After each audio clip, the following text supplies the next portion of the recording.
Hello my dear children, very good morning.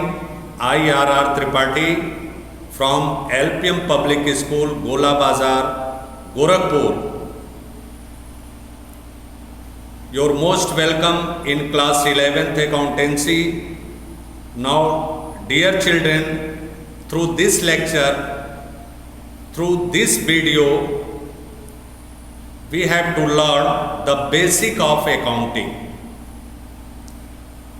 Now, in previous video, you have to learn a lot about the meaning and objectives, merits and demerits of the accounting, bookkeeping, accounting and accountancy.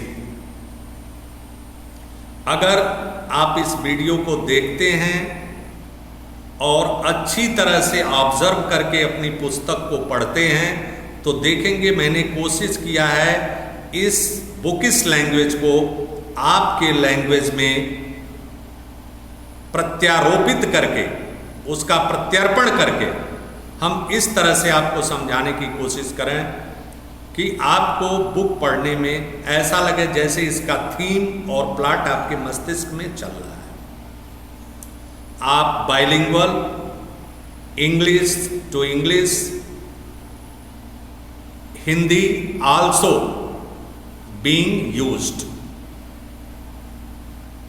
Now see, basic of accounting का मतलब होता है there are certain,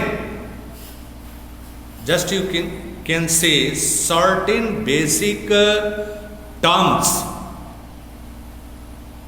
which are daily used in the business world. कुछ ऐसे basic terms होते हैं जो business world में डेली यूज किए जाते हैं। इन शब्दों से आप परिचित हो जाएंगे जैसे ही मैं इन शब्दों को आपको बताना शुरू करूंगा तो लगेगा आपको ये प्रतिदिन आप करते हैं। आप मार्केट जाते हैं, व्यवसाय देखते हैं, बिजनेसमैन देखते हैं। अपने आप को कभी भी छोटा व्यवसायी न समझें, हमेशा बड़ा व्यवसायी समझें आप। Before recording the transactions in the books, it is essential to understand these terms, as these terms have their specific meaning in accounting. इनका विशेष मतलब होता है अकाउंटिंग में। आप किस तरह से इसे जानते हैं, जो भी टर्म्स यूज किए जाते हैं अकाउंटिंग में, इसका विशेष मतलब होता है। अब वो मतलब क्या है देखें।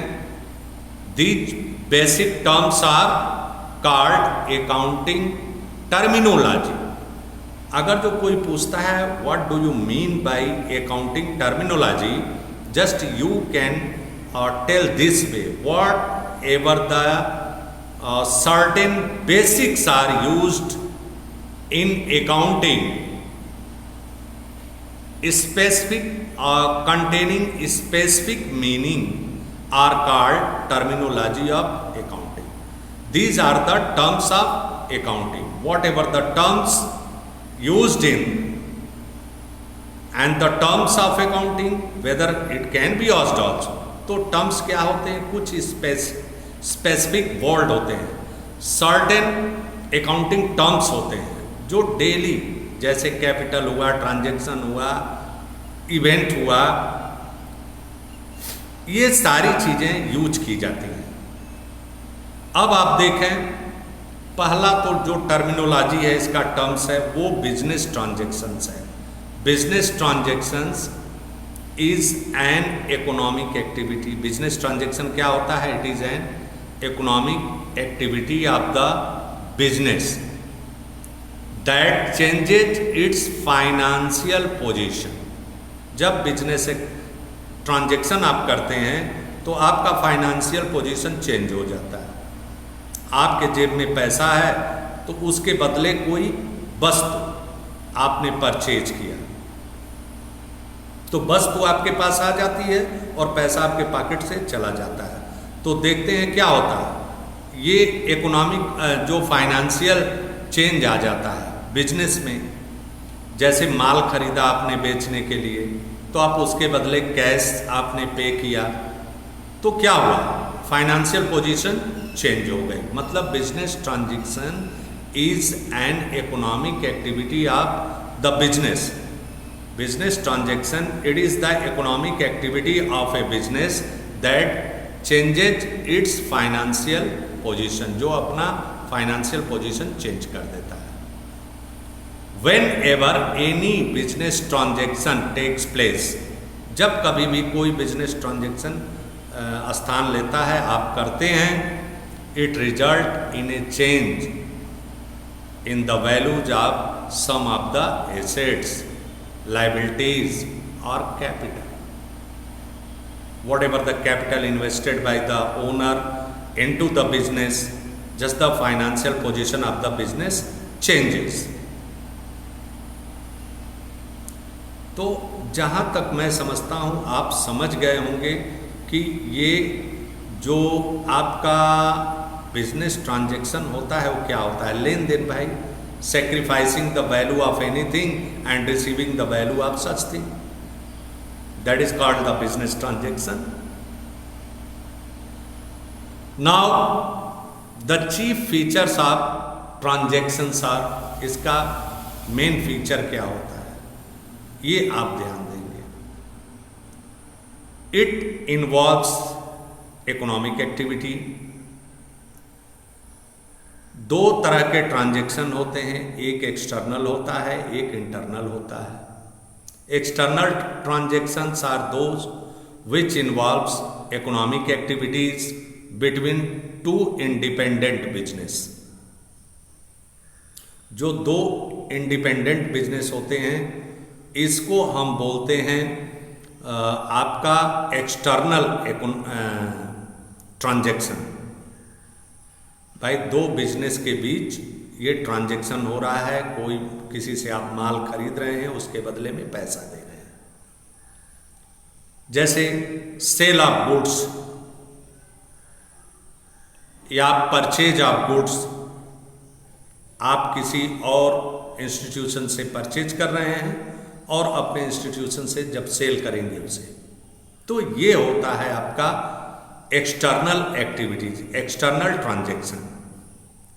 Internal transactions are those economic activities, ये भी इकोनॉमिक एक्टिविटीज है, that takes place entirely within one business entity, such as depreciation charged on fix assets. Internal मतलब आपकी संपत्ति ड्यू टू रेगुलर यूज, उसके मूल्य में जो कमी आती जा रही है साल दर साल उसको चलाने से, वह क्या होता है आपका इंटरनल इकोनॉमिक एक्टिविटीज हो जाता है। तो जो ट्रांजैक्शन दो तरह के होते हैं, एक्सटर्नल होता है और इंटरनल होता है। और ये फर्म के फाइनेंशियल पोजीशन को परिवर्तित करता है। जब ट्रांजैक्शन होता है तो financial position of the firm is changed, बदल जाती है। और ये जो होता है, the change must be capable of being expressed in terms of money. जो भी होता है वो फाइनेंशियल नेचर का ही ट्रांजैक्शंस को रिकॉर्ड किया जाता है। तो जहाँ तक मैं समझता हूँ आप ट्रांजैक्शन को समझ गए होंगे कि ट्रांजैक्शन क्या होता है। दूसरा आता है इवेंट। बहुत लोग इवेंट का मतलब नहीं जानते हैं। जो इकोनॉमिक ट्रांजैक्शन, जो हम ट्रांजैक्शन करते हैं उसका परिणाम क्या हुआ, उसे ही हम इवेंट कहते हैं। An event is the consequence और result of a transaction. For example, suppose that we started business with capital of 5 lakhs. If we purchase goods for rupees 4 lakh for cash and sells 3/4 of these goods for 3,80,000, We also paid 20,000 as rent of the godown. What's the result can be? The result can be investment of 5 lakh, 5 lakh रुपए से हमने व्यवसाय आरंभ किया। दूसरा, हमने उसमें से 4 लाख का सामान खरीदा। 3,80,000 का हमने नगद बिक्री की। 20,000 रुपये हमने रेंट का पे किया। इसी को इवेंट कहते हैं। जो हम रिजल्ट होता है ट्रांजैक्शन का जो परिणाम होता है वही इवेंट कहलाता है, ध्यान रहे। और अगर जो प्रॉफिट कंप्यूट करते हैं तो 3,80,000 में हमने खरीद दिया, तो प्रॉफिट ऑफ 3,80,000 का हमने खरीदा। कास्ट ऑफ परचेज 3/4, 4 लाख का 3/4 हमने निकाला, 3 लाख हुआ। 20,000 हमने गोडाउन रेंट दिया, उसमें ऐड कर दिया तो हमारा कास्ट ऑफ गुड सोल्ड हो गया 3,20,000। तो हमने 3,80,000 में सामान को बेचा है तो हमारा प्रॉफिट 60,000 का हो गया। अब क्लोजिंग इन्वेंट्री, बचा हुआ माल कितने का है हमारा? क्लोजिंग इन्वेंट्री 1 लाख रुपए, 1/4 ऑफ 4 लाख, 4 लाख का 1/4 हमने निकाला तो 1 लाख रुपए हमारा अभी स्टॉक बचा हुआ है। इसको क्लोजिंग इन्वेंट्री बोलते हैं, क्लोजिंग स्टॉक बोलते हैं।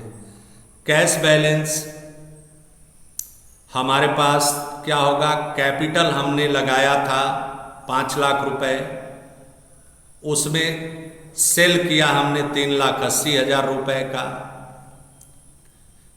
तो हमारी हो गई 5×3 8,80,000 रुपया।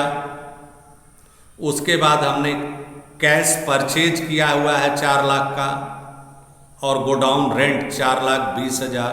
अभी भी हमारे पास कैश जो है 4,60,000 रुपये अवेलेबल है। ये अकाउंटिंग इक्वेशन में हम आपको नेक्स्ट चैप्टर में बताएंगे। तो ये कंप्यूटेशन होता है। कैपिटल आपका देख ही रहे हैं। कैपिटल क्या हुआ? कैपिटल कंट्रीब्यूशन 5 लाख का है और हमने प्रॉफिट कमाया है 60,000 रुपये, तो हमारा कैपिटल इंक्रीज होकर के 5,60,000 रुपये। ये इवेंट होता है, means finding out the net result of the transactions. Consequence of the और result of a transaction is called event. Transactions का जो परिणाम होता है वो हमने वही हमारा क्या होता है? कॉन्सिक्वेंस इवेंट कहलाता है। अकाउंट, बार बार अकाउंट का नाम आता है, अकाउंटेंसी पढ़ते भी हो। In actual practice the individual transaction of like nature are recorded, added and subtracted at one place. व्यक्तिगत रूप से यदि हम ये कहें कि जो कुछ भी हम खरीदते बेचते या कुछ भी करते हैं, एक इंडिविजुअल तरीके से एक स्थान पर उसमें जोड़ना, घटाना, बढ़ाना, यही अकाउंट कहलाता है। Such place is customarily termed as an account. ऐसे स्थान को अकाउंट कहते हैं। Prior to understanding the meaning of debit and credit, debit और क्रेडिट का मतलब जब हम जानेंगे तो it is essential to understand the meaning and form of an account. अब गोट में कहा जाए, एक साथ कहा जाए तो इससे मतलब ये होता है कि an account is a record of all business transaction. This one is the record of all business transactions relating to a particular person or item। मतलब सारे बिजनेस का रिकॉर्ड एक व्यक्ति का, चाहे वो पर्सन हो, व्यक्ति हो या कोई आइटम हो, उसे ही हम अकाउंट कहते हैं। In accounting we keep a separate record of each individual assets, liabilities, expenses, profit, creditors, debtors. Individual records are kept in accounting. तो ये अकाउंट होता है बेटा। अब आप देखेंगे कि कैपिटल, चौथा टर्म्स है वो कैपिटल है। Capital refers the amount invested by owner into the business, whatever the contributed by the owners into the business, that is called the capital. Capital is equal to assets minus liabilities. एक तो होता है capital अपने तरफ से और दूसरा कहीं से फाइनेंस करवा करके। तो ये होता है कैपिटल।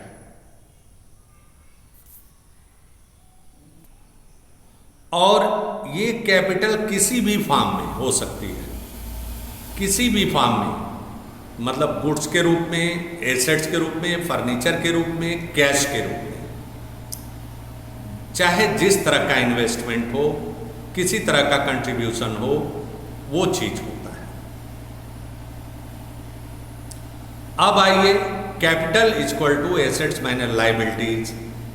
अगला टर्म्स होता है ड्राइंग।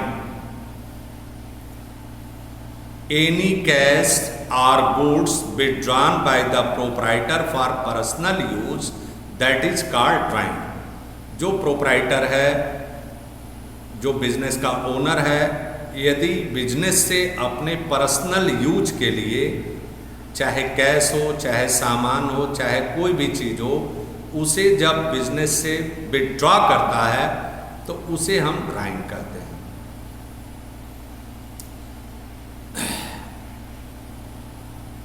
अगला जो होता है लायबिलिटीज। लायबिलिटीज क्या होता है बेटा?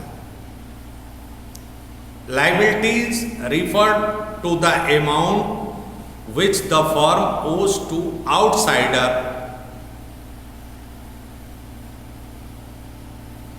मतलब प्रोप्राइटर के द्वारा लगाने के बावजूद बिजनेस में पैसा लगाने के अलावा इसके अतिरिक्त भी यदि और मनी हम कहीं से उधार लेते हैं, आपकी भाषा में उधार लेकर बिजनेस में डालते हैं, तो वो फर्म की लायबिलिटी हो जाती है। Means which the firm owes to the outsider. Outsider से हमने कर्ज लेकर के बिजनेस में लगाया, ये बिजनेस की liability. Liabilities is equal to assets minus capital. Outsider liabilities यदि आप फाइंड आउट करने जा रहे हैं तो एसेट्स से कैपिटल को माइनस कर देंगे तो वो हमारी लायबिलिटी। लायबिलिटी दो तरह की होती है, एक होती है इंटरनल लायबिलिटीज, दूसरा होता है एक्सटर्नल लायबिलिटीज। इंटरनल लायबिलिटीज क्या होती है? All amounts which a business entity has to pay to the proprietor. जैसे प्रोप्राइटर की कैपिटल बिजनेस फर्म को, तो ये इंटरनल लायबिलिटीज, ओनर्स इक्विटी को हम इंटरनल लायबिलिटी बोलते हैं। External liabilities all amount which a business entity has to pay to the outsiders, जो बाह्य लोगों को पेमेंट करना पड़ता है, उसे हम एक्सटर्नल लायबिलिटी बोलते हैं। अब आ गया long term non current liabilities, current liabilities. External liabilities में लॉन्ग टर्म लायबिलिटीज, हम लंबी अवधि का ऋण यदि किसी फाइनेंशियल इंस्टीट्यूशन से फर्म विथड्रॉ करती है, लेती है कर्ज के रूप में, तो उसे लॉन्ग टर्म बोलते हैं। शॉर्ट टर्म लायबिलिटीज होता है within 1 year the entity has to pay the such amounts, that is called the short term liability, current liability. Assets anything which is in the possession possession or is the property of a business enterprise is called assets. Property of the business enterprise is called the assets. In other words, anything which will enable a business enterprise to get cash or a benefit in the future is an asset. कोई भी firm की संपत्ति हुई जिससे हम भविष्य में लाभ ले सकें या उससे कैश जनरेट कर सकें, बेनिफिट प्राप्त कर सकें, वो उस फर्म की संपत्ति कहलाती है। जैसे मशीनरी हुआ, बिल्डिंग हुई, और भी टूल्स हुए, फर्नीचर हुए, ये सब एसेट्स होते हैं।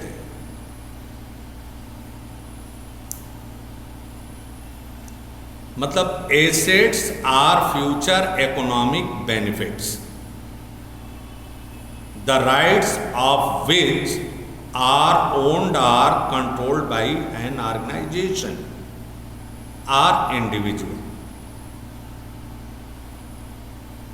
जैसे आप अपनी भाषा में नहीं कहते हमारे पास मकान है, जमीन है, बिल्डिंग है, तो ये आपकी संपत्ति होती है।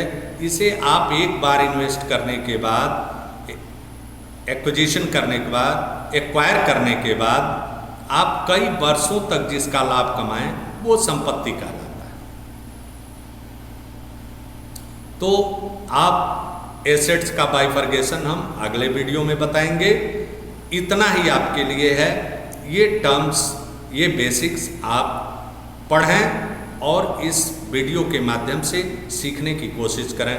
Thank you very much.